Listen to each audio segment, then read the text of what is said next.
comedy, you really got to like it makes me, I feel like it makes me sharper, it makes me more aware. Yeah, I would like to thank all of my ex-boyfriends for stalking me because my YouTube numbers are higher than ever. I know you guys miss me. I know, but I'm just saying, for me as a comedian, I want to be famous. All right, well, thank you for being back on the show once again. Thanks for having me in such a short amount of time. I guess it was a hot demand for me, yeah? Yeah, well, it's just like, it's funny because the last time we recorded, I was down in Eugene doing your show, and then you were coming up here to do my show. Yeah. And I was like, yeah, we have to just record again. I mean, if you're going to be here, might as well. Might as well. Yeah. Yeah, I'm not like, I don't know. Like, this podcast is like forever changing, but I'm not one of those hosts that's like, we can only have people on one time or whatever. I have no rules. Yeah. I'm just like, whatever. If it's a good conversation, it's a good conversation. Yeah. So, yeah. Well, thanks for having me. Yeah. How have you been since the last time you were here? I've been pretty good. Yeah. Yeah. I got the keys to my venue for my comedy club. Yeah. Yes. So you want to do the grand opening? 100%. Really? Most comedians say no to the grand opening. Come on. I'll do a grand opening. I'll do like a grand opening of like a restaurant. I don't care. Yeah, that's awesome. Yeah. I would love to do the grand opening if you're seriously offering. Yeah, seriously. I mean, like, I'll probably do some soft opening stuff first to like work out all the kinks and stuff like that. So I'll give you the option of doing a soft open or a grand open, or okay, whatever. Yeah. Just 18 shows. I'll send you my contract. Is he doing a residency in Eugene? Yeah, all the kombucha you want, Yeah. Perfect. That's great. Do you have a timeline of? So our contracting team is projecting that once we have our permit and everything, that it'll be about 4 months to build out. Okay. So we don't have our permits quite yet, but we are working with an architect, and we had a floor plan that I had designed, and then my contractor helped kind of like make it a little bit better. Yeah. But it was limiting the amount of seats because how the venue is set up is there's 2 double doors in the front. It's like an all glass like storefront. Oh, okay. And then there's a single door in the back, but it has I guess it's called like a slam bar, security bar on it. So it's an exit only. Yeah. So you can't enter in from that way. So how we had the drawing set up before was there was no access for the general public to go through the back door. Yeah. So we're working on redrawing it so people can exit out the back, which will give us a little bit more capacity. Because before we were like at 47 people, which is totally doable and work with our numbers. But like I feel like 60 is like the sweet spot. I love 60 seats. Like anywhere between like 60 or 80. And if you like set the room right, it's like so good. Yeah, this is going to be like chef's kiss. Like, it's gonna be like, you're gonna be like, I'm on River Road in North Eugene. Like, I want to make it to be like really like high end looking and everything, and it's not really a high end part of town, but yeah, that's great. That'd be a cool spot. So yeah, like 60 is like the number that I'm trying to push for, and there's not really like a lot that's open late. That side of town. So I would love to be able to do like, you know, the classic, like, you know, 6 o'clock show, then like a 8 o'clock show, or 7 and 9, and then have like a 11:30 midnight show. So people are looking for something to do. They want something to eat, you know? Yeah. You know, and I like that too, because like you could have, I love when clubs do that, where it's like you have like the 2 shows, and then after the show, you could have something that's like, here's for the comedy lovers, and then also the comics to like hang out, like something to do. Like I always thought about like that in Phoenix, the This Week Sucks. Michael Turner and Ann One's show. Where it's like, it was always late at night, and that's like after we all did our shows, we could then go see a show and hang out and see our friends. And it's like, it's hard to find that, and it's hard to like make that magic. And it's like, so yeah, if you could like implement that, that'd be like so dope. Yeah, I would love to do that. Angie Bloomfield, she's a local comedian in Eugene, and she crushes it over at Olson Run. She started doing a show, open mic called Midnight Hacks. Okay. Also on River Road, and she does it once a month. And like I'm so old, like I'm usually tired by then. And she also does it on the weekend where I'm normally out of town, but I finally got a chance to go, and I'm like, this is so cool because all the comics were there. They're all hanging out, and yeah, like I think our scene really needs it. Yeah, and I could definitely see where it's like people from Portland can come down and like, you know, because it's also like the good experimenting time where you could have like a weird show at midnight. Yeah. Whereas like, let's see how this goes. Yeah. Like, I think that would be a lot of fun. Mm-hmm. I'm also too old. But you know, one night you have a little too much cold brew. Yeah. And you're like, you know, and sometimes you get that like after show like buzz where like you can't go to sleep. Yeah. And so, like, I mean, I know in Portland, they're stool humping, Ryan Danley, and there's a show called Stool Humping. I was like, I thought you were just bringing up Have you heard of it? No, I thought you were just bringing up a topic. No, it's so funny because, like, their flyer for it is, like, you know, like the NBA and, like, the MLB logo with, like, the red and the white figurine with the red and the blue. It's like that, but with a comic humping a stool. So funny. But they do this midnight show, and like I love it because like when I'm in Portland on a Saturday, and it's usually the weekend when I go up to Portland, and I'm like, I just did a show, and I'm like, man, I want to do something else, and it's and I could see myself like if I was, you know, when I'm in town doing my 18 shows at your club. And I'm like, afterwards, I'm like, what do I want to do? You know, let's keep this party going. And then you're like, in an hour, we have this. Yeah. And I will be serving cold brew there from Cafe Picori. So. Oh, perfect. Yeah, I will be wired. That's always good. What's, I'm assuming you have like a green room setup that you're like building out. Like, you already. I guess, do you have like a mood board or like a vision board or something? I do actually. Yeah. I'll send it to you so you can look at it sometime. But like, so my original concept, and it's kind of changed because like the original concept that I wanted was I actually wanted to have a coffee shop storefront, like where you go in, you get coffee, have like food, cafe kind of a thing. And then in the like back corner, there would be like a photo booth. Yeah. I have to burp.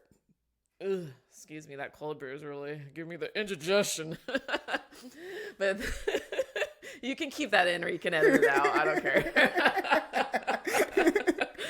But like in the back corner, I wanted to have like a photo booth, like one of those old school ones. And then, but on the back wall, there's like another door. And it goes into the comedy club. So it'd be like a speakeasy entrance comedy club. Fun. So I will eventually do that because I am going to open more clubs. Yeah. But that was the original concept. And then I wanted it to be very like picture focused, lots of different pictures and like kind of like purple. I was picturing purple a lot. Yeah. Like different colors, like still dark, but like pops of color kind of everywhere. Yeah. And like a little bit more, and it's funny because like the ideas that I've had as far as like aesthetics of like, you know, like plates and glasses and forks and stuff like that, I've been starting to see the idea that I have become more popular in restaurants and stuff too. So I think it'll kind of fit into like the trend of what people are seeing at like fancy places. In the green room, are you doing like TV, no TV?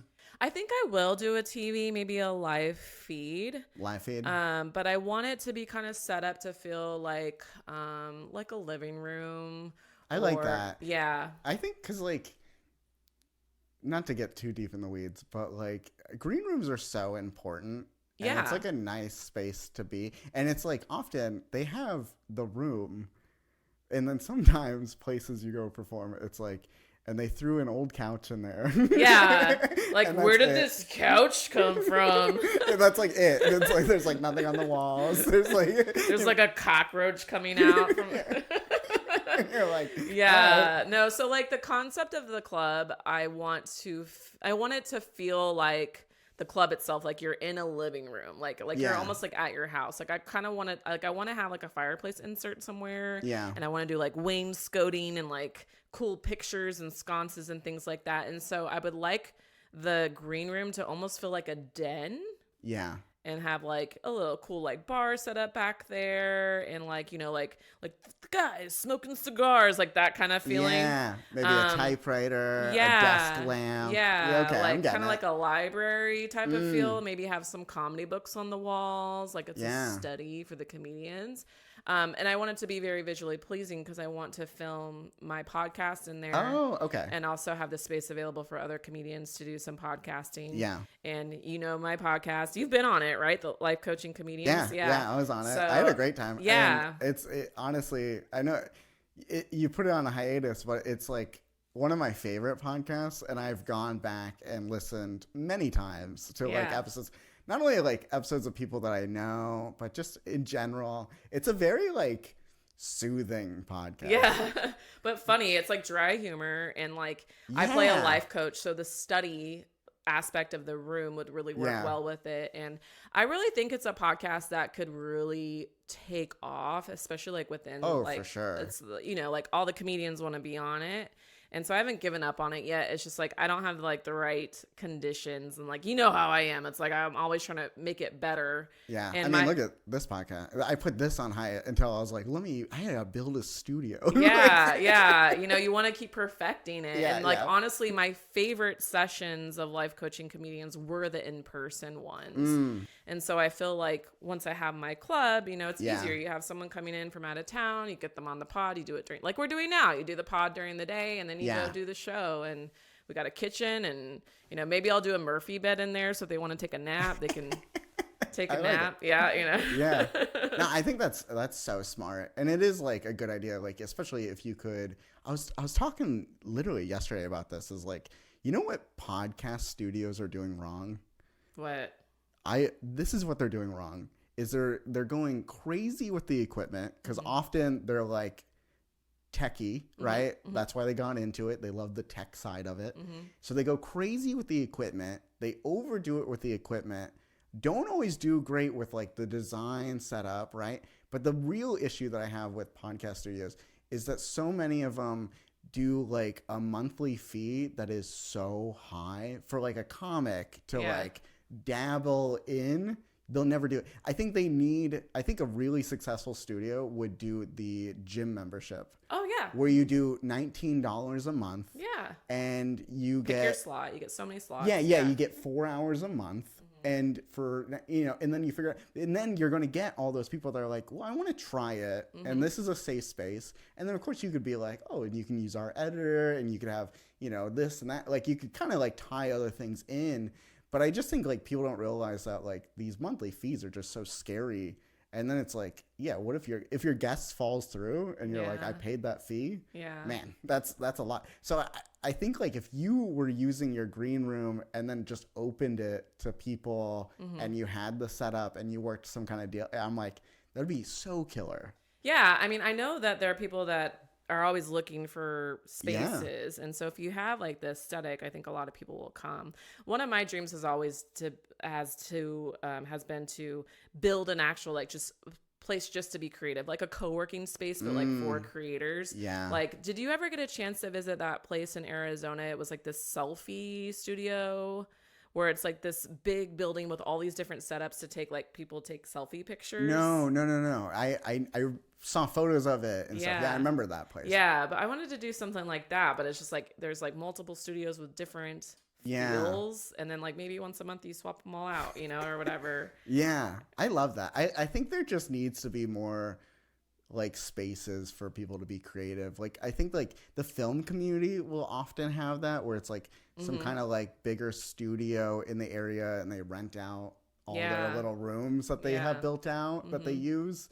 But like if you're not in the film world, it's like there's not that. But like comics, we kind of don't really have a space for us to always try other endeavors besides open mics. Yeah. You know? Yeah, totally. Yeah. What do you see like your open mic setup going to be? Do you already have? I just know you, so I'm like asking these questions of like, I know that you already have, Yeah, you have a concept. Well, so I definitely think that if we don't, like, say we have like a headliner, like a big person come in, and maybe we don't do like a midnight show, right? Open that up for an open mic, having like a late night open mic kind of a thing. But I would really actually like to do, I kind of liked how like the Tempe Improv did like their New Faces show, but I would make it a little bit different, because what I noticed with that, and no diss on Tempe Improv or anything, but they would have like 35 comics, and it would be like this really long show, and you would go up based off like how many people you brought, and it would be like this 3-hour thing. Yeah. You know? If you brought 20 people, you're way later. Yeah, you're last. Yeah. So I would like to actually like do an actual audition show, but set it up to be something kind of like, like Eugene's version of like America's Got Talent, and like have like a panel of like, maybe each show we do it, we have like 3 different bookers in town be on the panel, and then have comedians come in and like audition and base off audience reaction. And I kind of want to bite off of Philip Jewell, Dietrich Rashad, and Rose Verdugo. They did the Ready or Not, Are You Ready or Not? Yeah. I did that show. That was fun. So fun at Rick Bronson's House of Comedy in Phoenix. And so each comic would have 5 minutes to do their material, and then they would stop them in the middle of it, and they'd ask the audience, are they ready or are they not? And they would go, not, or yeah, they're ready. And if they got ready, they would do another 5 minutes. Like something kind of like that, where it's like the audience chooses, like, do you want to see this comic perform again in the club? Yeah. And so maybe it's a no for the club, but they're also getting seen by some of, Eugene's producers, and maybe they'll get booked on some other gigs. And I really want to create a platform for comics to be seen. So I would like to do that maybe like monthly, and then have just kind of like open mics here and there. Yeah, I like that idea. I think that's fine. I think like anytime you can kind of get the community involved, and there's like at least some real pipeline that the comics understand of like how to work at your club. I think that's like so important, of like, oh, if I do this audition thing, not only will I be seen at your club, but the other people that are on, the panel, that's great. And then like the other thing that I liked about Tempe Improv's like, shows that they were putting together is often comics that were maybe a little more established would use it to get a tape. So you'd sign back up, and then it's like, now you have a tape at the Tempe Improv on a full night. Everyone's excited. Yeah. So you could pop in. And so it's like, I could totally see it where it's like, you're doing that audition. Maybe you don't get booked, but at least you get like a solid 5 of like, this is where my act is at a club in a packed room. And the other thing that I loved that they did about that night is like the tickets were cheap, so it's like they would do like $5 tickets. So essentially you're making just enough money to pay the host or whatever. And then the club is making all the money off the food and the drinks. So they don't really care. They just want to pack out the place. Yeah. And that's kind of like what I would like to do. Like make enough money so I can compensate like the judges and the host, and then, so people will want to come. Yeah. Cause there are some people in the community that may not have a lot of money to spend $25 on a ticket or whatever. So you have a night where it's like $5 tickets. Everyone's going to come out, and then maybe we do 3 auditions that night. We got audition 1, 2, and 3. So yeah, I like that. I think that's so fun. And I think it's like, again, it's another thing that can happen on an off night. It's like, what else are we doing on a Wednesday or, a Thursday or, something like that. Yeah. And people would just like, I'd probably set it up where people can just sign up online. I've been experimenting with that on my website a little bit with another show where comics can sign up online to get on this heckle mic that we do called Comic Interrupted. Yeah. And sometimes like, I'm not sure if it's like the usage of the website, if people are like getting it. So I might have to kind of tweak it a little bit, because some people are like, oh, or maybe the instructions aren't clear. It's something I've been kind of like working out. But I would like for comics, like maybe comics are like coming through town. They look me up. They find Lexi's Comedy Club and they're like, oh, they're having auditions. Let me sign up, And then if it gets to the point where we're getting so many signups, and we could do like a lottery system or something like that. Yeah. A way to build it. And it's good to like then you could pull in all that contact information, and then he can, you know, another way to easily reach out to those people and those comics for anything. Yeah. So I think that's great. And then, okay, so last time I saw you, I did your show. It was at that brewery. Yeah, Horrible. Yeah. And it was really fun. A great show. It went well. And I really loved that room and that vibe. And I really was like, I hadn't filmed my special yet. And so I was still in that weird stage of like, I have to do these jokes. But then it was like also just a fun night. So I was kind of like just like free flowing, you know, my set. But yeah, it was such a good room. How's it built since I've seen you on, like, because that was like a pretty new room that you just started doing shows at. Yeah, so that room started off so great, and then the show after yours we actually ended up canceling because we didn't get enough ticket sales. So it was, and the feedback that we've been getting from their regular customers is like it's just too warm. Like they liked being in that room when it was like winter time. So I think part of it has to do with the climate. But so this last month we did the show, and I was hoping, like I told her, I was like, well, let's try again and let's see, because it's such a new show. I didn't want to take a break for the summer. I took a break from 2 other shows because comedy really slows down in Eugene. Eugene is a very like outdoor, people are doing all kinds of stuff. So I was like, okay, let me take a break from the 2 shows I've been doing for over a year.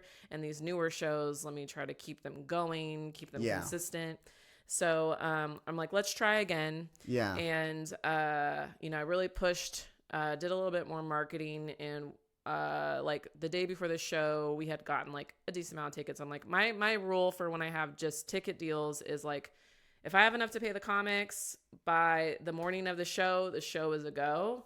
So I found this marketing text thing where you just pay, like you let them know exactly how many people. It pairs right up with my website, so it pulls all my subscribers, and you just send out a text with a link. And then I'll tell you like how much it costs. I was like, let me try this. It's like $20 to send out like 300 text messages. Okay. Yeah. And it was great. And like, I sent that out, and like, as soon as it got sent out, I got like 5 ticket sales. Nice. And then it continued to grow. And then we got more walk-ins. And so it wasn't a full show, but because people were doing the same day price, I actually made about the same amount of money I would have made on a sold out show, sold out show. So, we're going to keep going. Next month, we got an all-women lineup, and I kind of switched up the flyer a little bit to give it a little bit of a new look. Yeah. And we're going to keep it going. Yeah, because I you know, when Lou was on the show, we talked about that, where it's just, like, not only is it summertime, but we're also just, like, seeing, like, a real up and down with, like, ticket sales for, like, even huge comedians that are doing stadiums are, like, canceling or moving shows to smaller venues or whatever. And then I've been seeing that where it's, you know, I just took a month off, so it's like I missed some of it, but like just like the ups and downs of like summer in general for comedy, especially like, somewhere like Eugene or like even here in Seattle where it's just like everyone's a little outdoorsy. Do you think it's all weather based, or you just like, I just don't know like what's going on, you know, like if there's like a change or a shift happening, or I think it's weather, and then also just like the time of year. Like a lot of people are traveling, and people are a little bit more spontaneous with their schedule, and I think that has to do with it. I'm kind of one of those people where it's like, oh, I'm gonna believe the best no matter what, you know, like it's gonna be a sold out show. I just try to, you know, toxic positivity. But yeah, I mean, like, but you also got to like pay attention to the numbers. Like my numbers last summer were like, they're terrible. And I was like losing money on some shows. And so, like my one show, Double Entendre, that I've been doing, which is like a rap battle comedy show, I've been like breaking even on most of them. My last one, I lost a little bit, and it's like, I'm trying to like build it up. You know, it's like, you know, I did so well on like shows at the beginning of the year where it's like there's some money in the business account where it's not a big deal if I have to go out of pocket a little bit, but I also don't want to be the point where I'm like losing money, you know. So it's just kind of knowing when to pull the plug. And so I kind of have like my deadline, like if I don't have enough tickets by this date, or this time, day of the show, I'm going to pull the plug because I got comics coming down from Portland or whatever. Right. And I want to make sure everyone has enough notice. And then I just try to get them on another show. Yeah. That's like really important to kind of think about. Cause I try to look at like day before ticket sales. And then if I'm like, okay, this like seems to work out. Cause I'm not a big name. I'm not Kevin Hart. Yeah. So it's not like I'm announcing a show and immediately it sells out. I truly am the person that people last minute go, yeah, you know what? I think I'll check out that. I love how you compared yourself to Kevin Hart. Yeah. Could have said anybody else. Very different. Yeah. Very. He's doing stadiums. I'm doing a lot. Short and black. It's like, he's like a well-known guy, and it's like, so it's like even like this show that we're doing tonight, it's like I was nervous last week of like, how is it, and then I got a ticket update on like Monday or Tuesday, and I was like, okay, I can breathe. Yeah. I can relax a little bit. Able to eat after the show.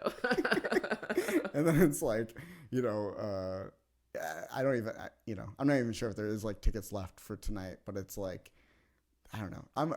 Cause like you're like so positive, and I'm like the opposite. I'm like, no one's coming.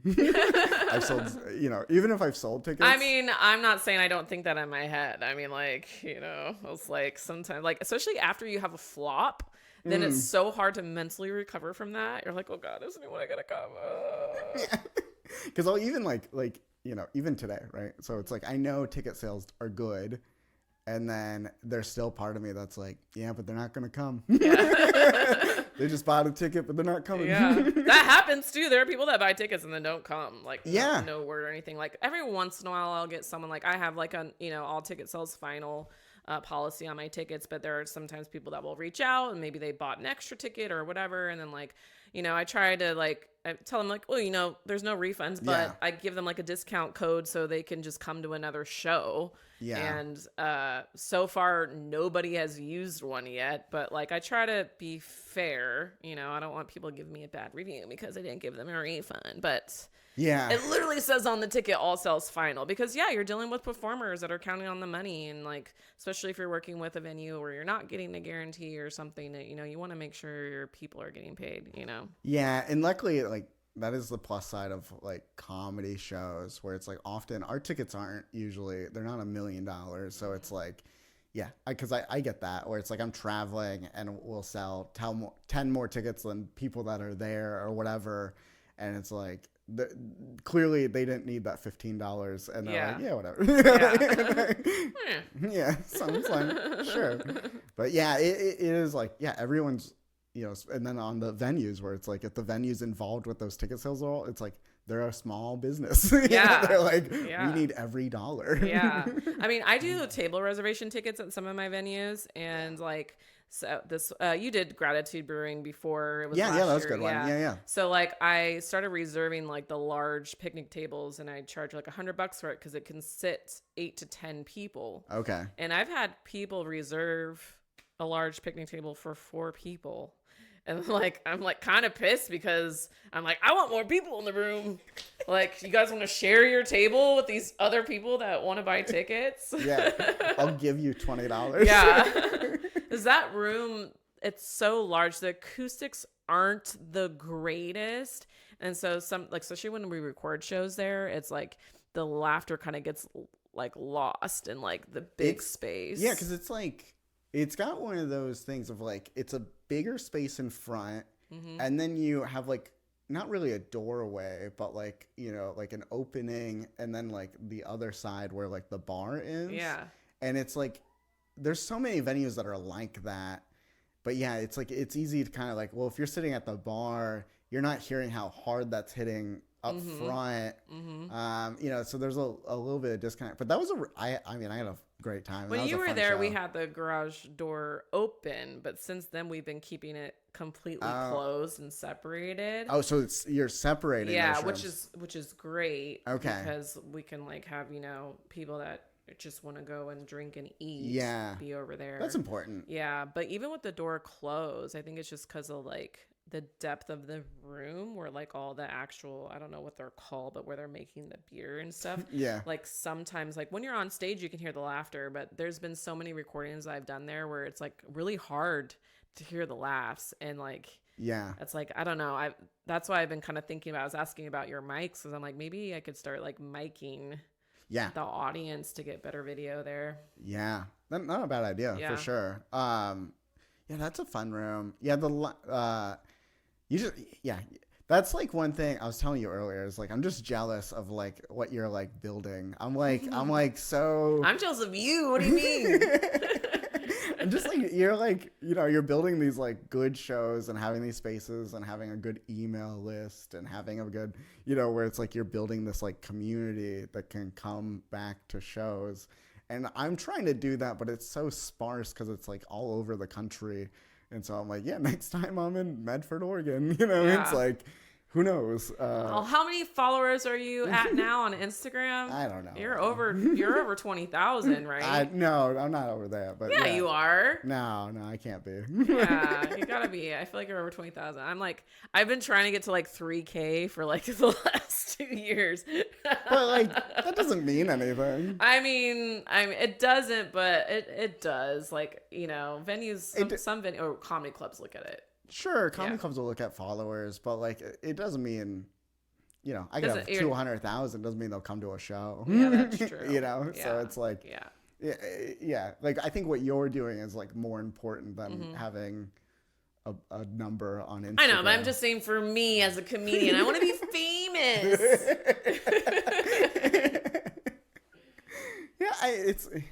And that's like. But all that like shifts overnight, you know what I mean? Yeah, it can. It literally can. Like we have friends that we've seen where it's like they've had 200 followers and then they had a viral video. Now they have like 200K. Yeah. You know, it's like. I would like to thank all of my ex-boyfriends for stalking me because my YouTube numbers are higher than ever. I know you guys miss me. Yeah, you're growing on YouTube. Yeah, I block all my exes on social media and then like they find me on YouTube and they just watch my stuff on repeat. I know it's them. Yeah, just like angry watch. That's fine. Yeah. I hope they find this episode. I hope they do. Get those numbers up. Thank you for the engagement. Yeah, so I guess like how are you feeling about tonight's show? How are you feeling about things going forward? And do you have like 30-day goals, 60-day goals, anything like that? Yeah, I'm feeling pretty good about tonight's show. I love when I get a chance to do just straight clean sets. Yeah. I'm not like a dirty comic, but or anything like that. But you know, I have some dirtier things. I have some sexual stuff sometimes. You know, it's like I like the low-hanging fruit, but I don't go for it all the time. But it's a nice challenge because I feel like with clean comedy you really got to like it makes me, I feel like it makes me sharper, it makes me more that's aware, just like trimming the fat, getting straight to the point. So I'm really excited about that because I've been kind of wanting to continue to build. I think I could probably do at least 25 minutes of clean, probably longer. But I also like to see how I can switch some jokes up that might be kind of a dirty joke, but then you could also make it work being a completely clean joke. Yeah. So that's what I've been really excited about. Also, first time performing in Washington. So really? Now, so it'll be nice because now I got the whole coast, the West Coast. So I hope to be back soon. For sure. Yeah. And then as far as like goals go, I got a new camera, so I'm hoping to do like more content. Nice. I've been really wanting to do more real estate content. For those of you guys who don't know, I'm a real estate broker. I help you buy a house, or start a business or whatever. But so like I was doing these like content pieces where I was tagging both my comedy and my real estate. Oh yeah. And I was doing like reviews of like the most expensive homes and like the most popular markets where like people are moving to. Mm-hmm. And I want to start doing those again because I got pretty good responses on those. And nice. I've just kind of been like dabbling with different cameras, and I had gotten this one camera before and it was like super lightweight, but then it like got knocked over and it killed and it was a little hard to manage the settings with how small it was. And so I got like a like a legit like DSLR, and like I'm really excited to use that. So like making more content, and then hoping to just crush it. I'm going to LA next month, and I'm bringing my camera with me. I want to just kind of like get really in the routine of like recording my sets and just getting more content out there, and also just like crush it in a really good room so I have like better material to show like for bookers when I'm trying to travel and stuff. So yeah, that sounds great. I'm like stoked to hear about like your trip to LA, and yeah, like filming content, that's like definitely on my to-do list, and it's just hard because it's like you need to like film everything. Yeah, you really do. You have to film everything, and I want to get really good video so I can extract the audio from that video to like do my album. And right. I haven't done an album yet, and I've been wanting to for a while, and so I'm trying to like, you know, and that's why I'm like excited about doing this tonight and filming it, because like with the clean comedy, I feel like, you know, when you're trimming the fat and you're really focusing on polishing your material, you're gonna get better laughs, you're gonna get, you know, so yeah, and it's like I think that's one of the reasons I really lean towards clean comedy. It's just like I really like that process of just like, what's the least amount of words? How can I rework this? And like the extra steps it might take me to get that joke to like a good laugh.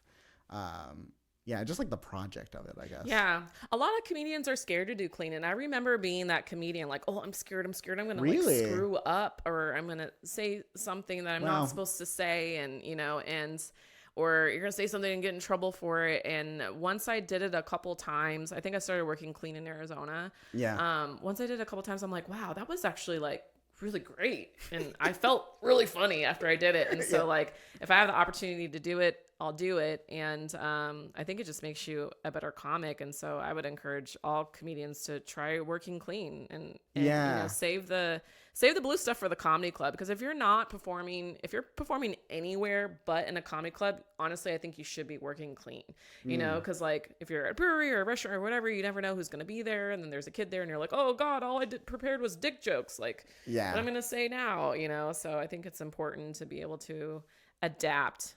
Yeah, I not that I have the data of it, but that does make sense of how often I probably get gigs more than I realize, just because like I have clean material and I can show, and how like maybe a winery or a brewery takes a risk on comedy when they go, oh, he does clean and here's his clean hour, like, you know, because at this point it's just kind of like what I do, but like that is a good point of like, who is there? And then also it's like you start working on like cruise ships or anything else like that. They want you to have a clean set. They want you to have a dirty set, and they want them to be different. And like there's bookers of all sorts of clubs and breweries and stuff that are exactly that, where they would, oh, let's have a late night dirty show and an early, you know, clean show.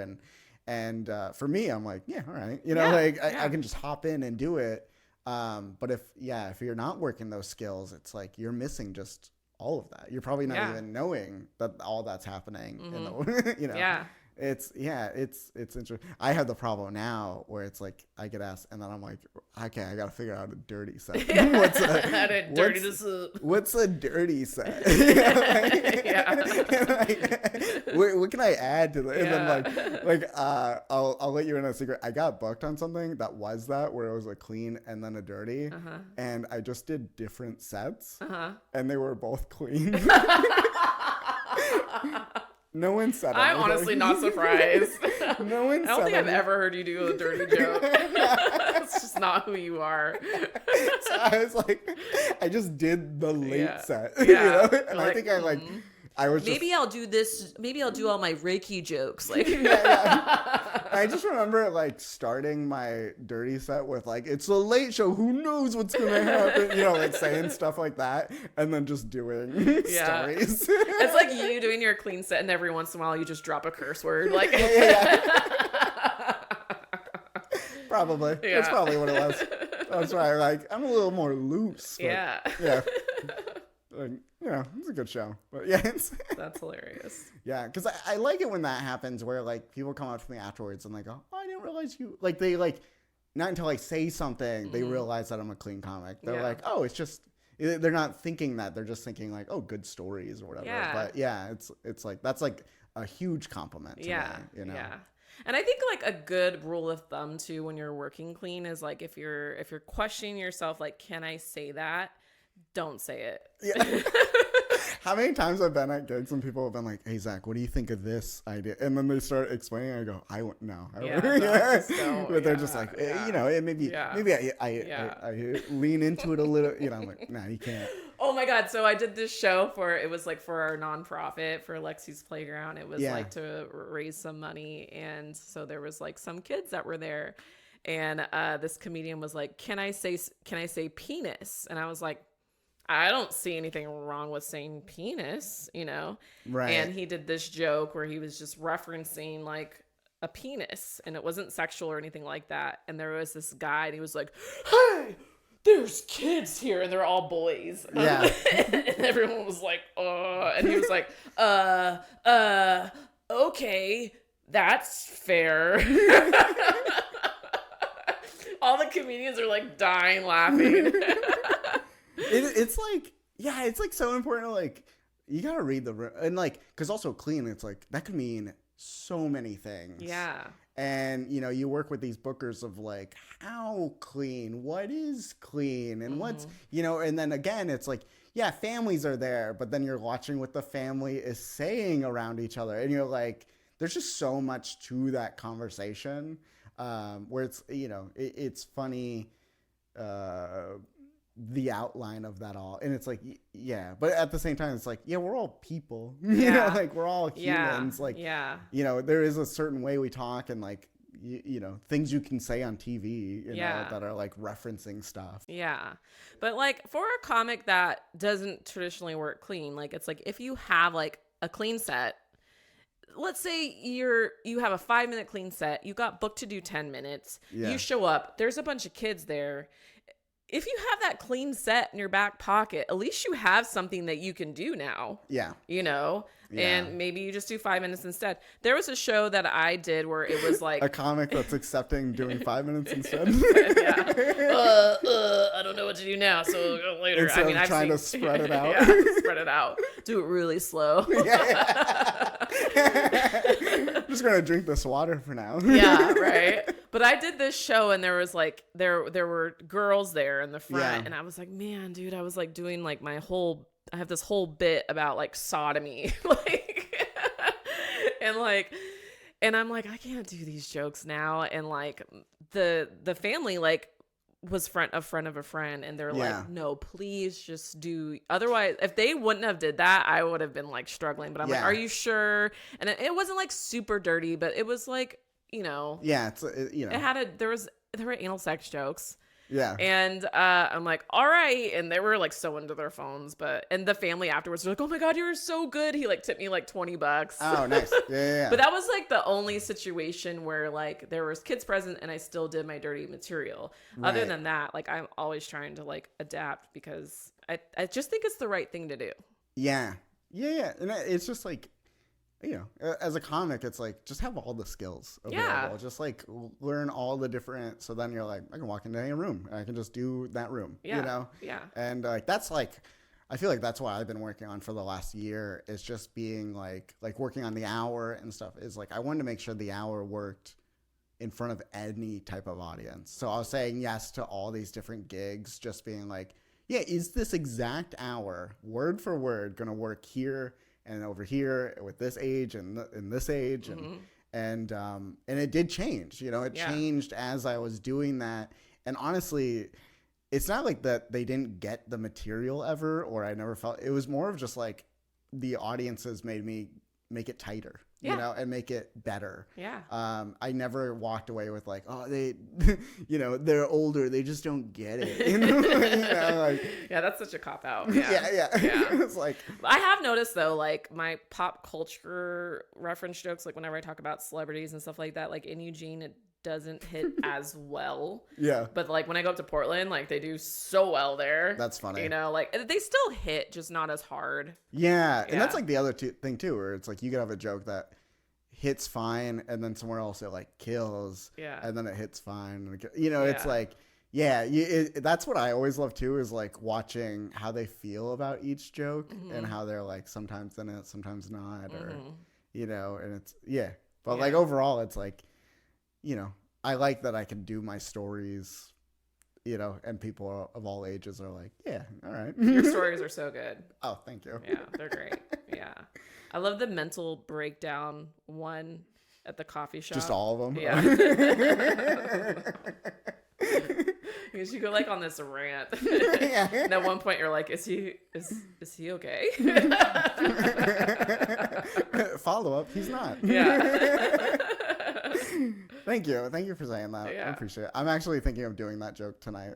I think that's like what I'm gonna close on. So, yeah. Well, thank you so much for doing the show. Yeah, thanks for having me. Yeah, I appreciate you being here. Thank you so much. Where can people find you online?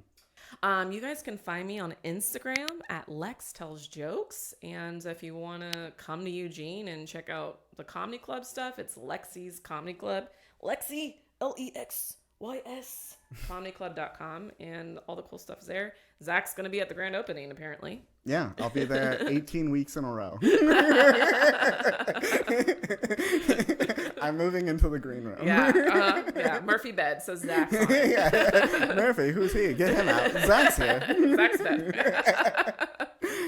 Well, thank you so much. I'm happy that you're here, and I'm excited to do the show tonight. Yeah. I've been your host, Zack Lyman. This has been the Zack Lyman Podcast. Outro music.